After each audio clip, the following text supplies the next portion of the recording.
So back in the early 2000s, most of the mainstream manufacturers building sports performance cars were still chasing that 200-mile-an-hour barrier. A little known name called Bugatti, who hadn't been around since the EB110, popped up under the guidance of Volkswagen, and they decided, we think we can build one that's going to do 250 miles an hour. This particular example is the Grand Sport Vitesse, basically the convertible version of the Supersport.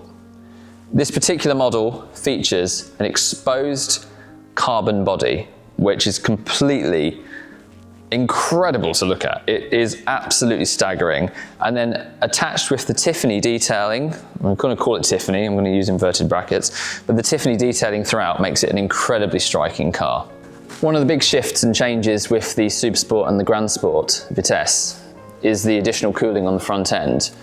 This thing needs cooling because behind the rear seats, there's a W16 quad turbocharged engine.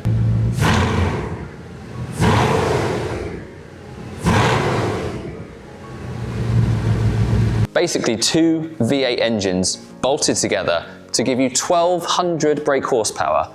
That is quite something. Currently, this car is set to handling mode, which gives you the large angle attack wing, which is all elevated. When you switch to speed mode, which we'll show you in a moment, that's for high-end top speed, and that drops the lower wing to create minimal drag.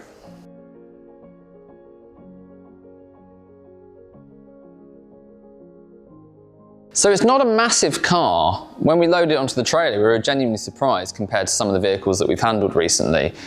One thing you need to be aware of with regards to the Veyrons is they were never fitted with a lifting system, and the front angle is a bit, well, it's a bit low, so you need to be a bit careful with the nose. If you look at the front screen, the rake is quite ridiculous. All designed for high speed. So the 0 to 60 time on this car is 2.6 seconds. That, in 2013, when this car was produced, is quite ridiculous. And 254 miles an hour with the roof off. This interior is peak Bugatti craftsmanship.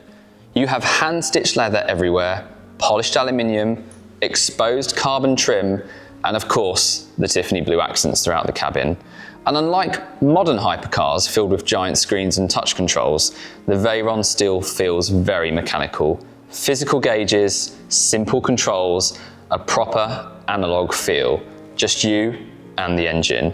This is what gives the Veyron its timeless character, and this is what will make this car a true classic of the future and a fantastic investment vehicle. So ultimately, the Veyron changed the automotive world forever. Before this, a 250-mile-an-hour production car sounded impossible. Bugatti proved it could be done while still giving you leather seats, air conditioning, and a luxury car comfort.